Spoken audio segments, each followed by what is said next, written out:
As usual, we have no idea what we're doing.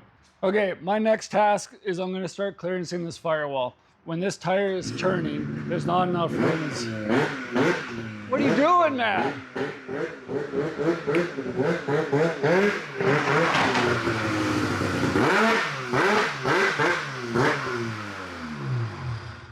Dude, what are you doing? It's July, you're on a snowmobile, and you're wearing full gear. Well, I just bought this thing, man. I'm all fired up to go ride it.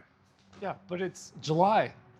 Yeah, I guess there's not an awful lot of snow on the ground, and I am pretty hot wearing all this gear. Do you even snowmobile or what? I've ridden one like twice, and actually now I think about it, I didn't enjoy it that much. It wasn't very good. So what'd you buy it for? Well, I thought we might be able to stick this engine in something. Maybe, I don't know. What do you reckon? Yeah, I think we could figure something out with this thing. Well, let's start tearing into it. So this is the new project. We're going to try and shoehorn a 800cc Arctic Cat two-stroke engine into a dirt bike frame.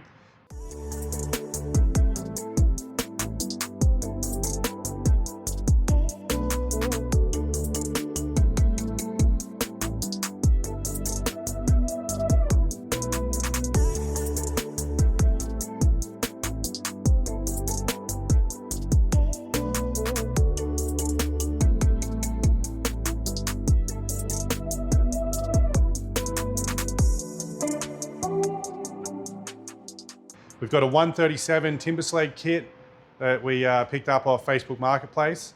And this is a 2000 KTM frame, which is pretty beat up. So we've got no issues cutting this thing up. So why don't we just put a 450 in it? Well, they look really slow. Like,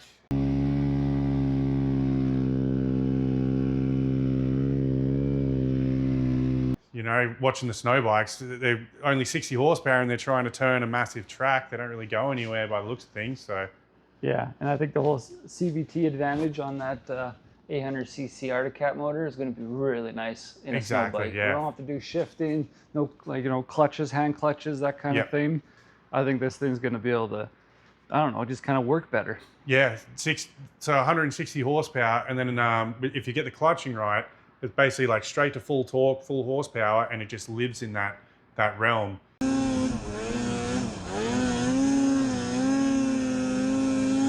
So you're not falling off power and all that sort of thing. Each time you get on and off the gas, it's sort of like, it's kind of right there. Yeah. And, you know, when you own a snow bike, from my understanding, you have to like find other people who ride snow bikes, because you go out with somebody on a sled and it's like two different sports altogether. So we're really hoping with an 800 in this thing, it'll kind of bridge that gap where you could go riding with people with sleds, because it's, you know, you'll be going fast, doing big hill climbs and stuff like that. And you can still go do all the tight tree stuff and cool little jumps and everything that, you know, guys do on their snow bikes. Yeah. So yeah. I think this is going to be a really fun project, man. If we can make it all work, it's going to be tight. It's going to be really tight. It's going to be lots of cutting on this frame to get that engine to fit. Yeah. But from what we've looked at and did some measurements, that 800cc is not huge. Not in height. Not in height. In width. In width, it's a little wide, yeah. Yeah, so we just got to figure out what we can do, but yeah. It's worth a shot. Yeah. Let's get the engine ripped out of that 800. Let's do it.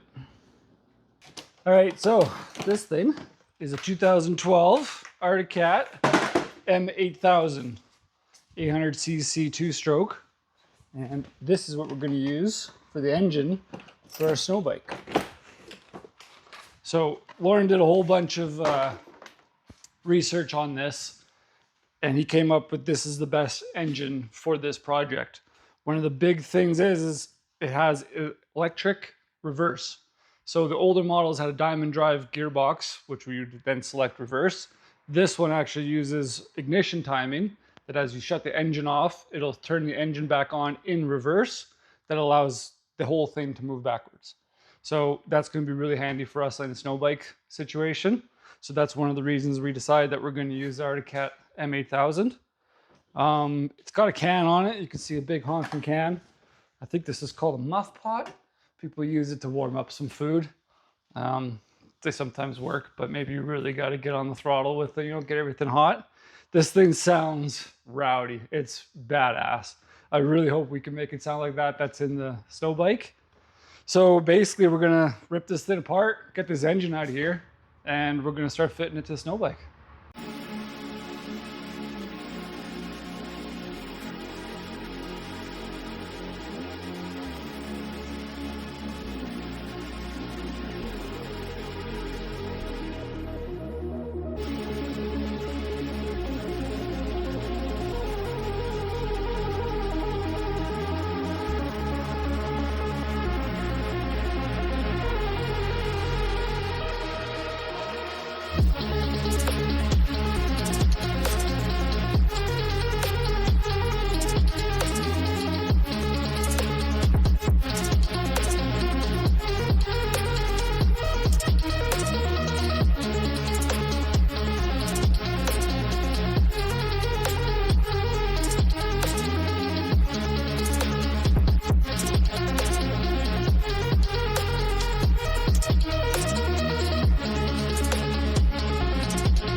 Lost me magnet on my microphone, as per usual. Perfect.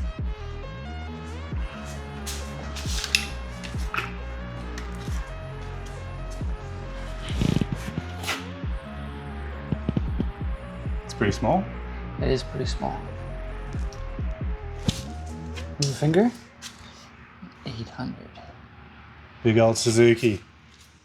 If there's anyone out there that needs some Arctic Cat parts, 2012 and I don't know, up and down. I don't know sleds, so.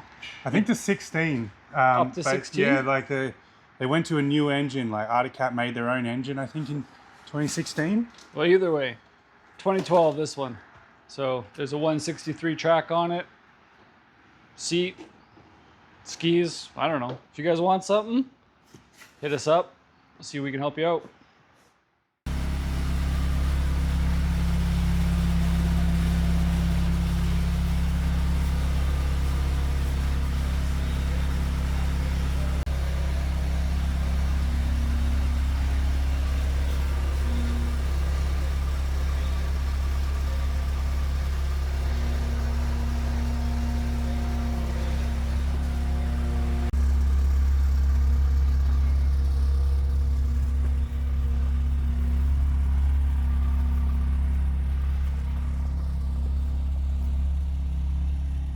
All right, so the motor's out, sled's put away into the back.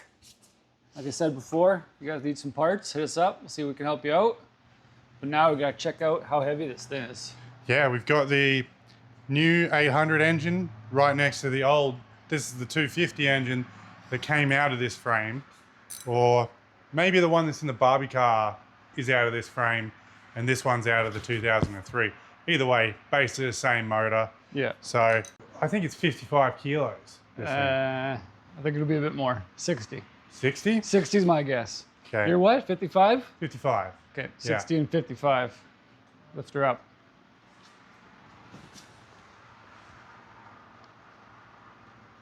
Oh, damn, it's only 37 and a half. Okay, that's That's way lighter than I thought. that's way lighter. Oh, that's awesome. I thought I was, I felt pretty strong up until you said it's only 37 kilos. Yeah, I don't know why you're struggling so much. It's So only what's 37 that? kilos. That's what's that in pounds? I don't know. I'll flash it up on the screen. Okay, yeah. This has got to be lighter, even though it's got the pipe on it. It's got no oil in the transmission, but it does have a transmission on the back of it. 20. 20? 20 kilos. Okay. What are you saying? Whoa. 25. Okay.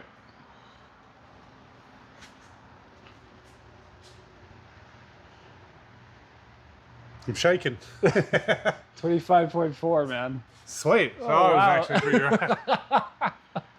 Okay, so yeah, almost double. Not quite, actually. What do you Nowhere mean? near double. Nowhere near. Not even close. Hey, I can't math. That's why everything's crooked that we build. So it's basically 10 kilos heavier Yeah, than 12. the 250. Yeah, 12 kilos. Yeah, But it's like what? Almost 3 times the size. 3 times the power. Yeah. Yeah, And the CCs. yeah, Almost. That's yeah. poor math again, but still. 800, 250, you know, pretty close. Yeah, yeah. I think these are like maybe 40 horsepower at the Yeah. wheel, maybe. I don't even know. They're not. They don't make as much power as everyone sort of claims they do, or something, I guess. But Yeah. yeah. Awesome. So it's definitely going to add a bit of weight, but hopefully we can shift a lot of weight back, and yeah, see how we go. Let's put them side by side and see what they look like as far as overall heights and stuff go. There's I'm actually really surprised how small the engine is. yeah. Because when it's in the sled, it looks a lot bigger. Yeah, it is quite a bit bigger, obviously. Well, it has got rubber mounts on it right now underneath. yeah. That's actually making it sit a little bit taller than potentially how we might have it in the frame. But yeah, you can really see not it's terrible. not much bigger. The width of it though, I think the width is quite a fair bit. It's not. No, actually, right. with Once the when you transmission factor on in the there. pipe and all that sort of thing. Let me get this camera better. It's not that bad. Yeah. Now, no pipe on the 800, no intake on the 800. No intake on the 250. Yeah, true. So, yeah, there's definitely like, you know, things that are going to make this engine grow significantly in length. But because we don't have a wheel here anymore, and the ski probably is only going to come up to about there, that does open up all of this space, hopefully, other than the turning radius from side to side kind of deal. Opens up a reasonable amount of space here. Yeah. Is kind of what I'm hoping for anyway. Yeah. What's next? Well, I guess we try and see if it even just sits in here. Expectations are low.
All right, so Nigel got the frame mounts cut off.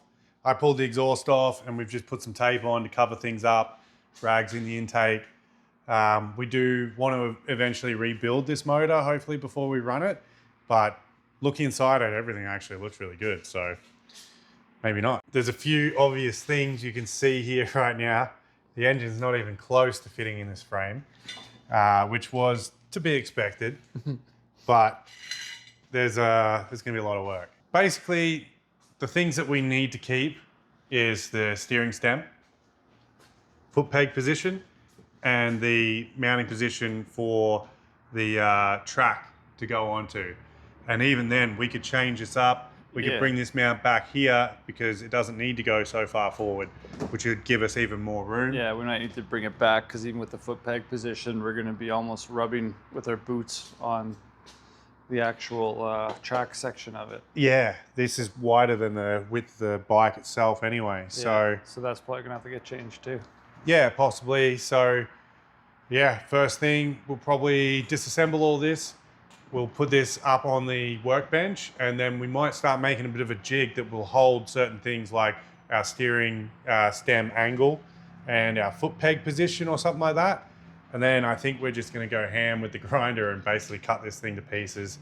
Because yeah, once we know sort of our seat height, we can hopefully remake this whole backbone structure. We can remake all this stuff the way we want it, because we're not going to be more than likely running radiators up here. There's just no room.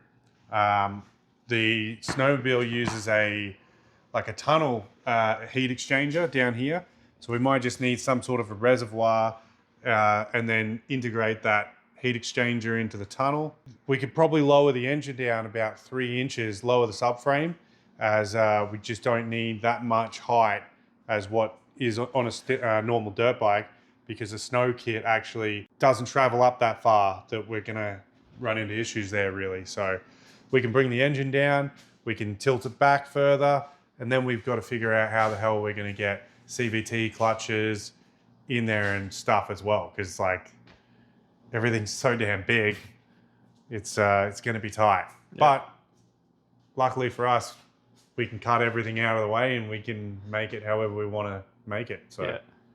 So that's going to do it for this episode. You're going to see this in between the Pajero episodes. The Pajero's getting to a point where we're going to have to start spending quite a bit of money and start ordering parts. So we won't be able to work on it every week. So between the two, we should be able to bring you guys lots of content on both these things. And we want to have this thing running by winter time. So we have a few months yet. Yeah. it's going to be a push. It always comes faster than we want it to, but yeah. We would love to be able to ride this. We would always love to be riding this thing this winter, so that's why we're getting started on it now. Yep. So yeah, let's get on the bench. Let's cut this thing apart. Sounds good. See you on the next one. See you guys.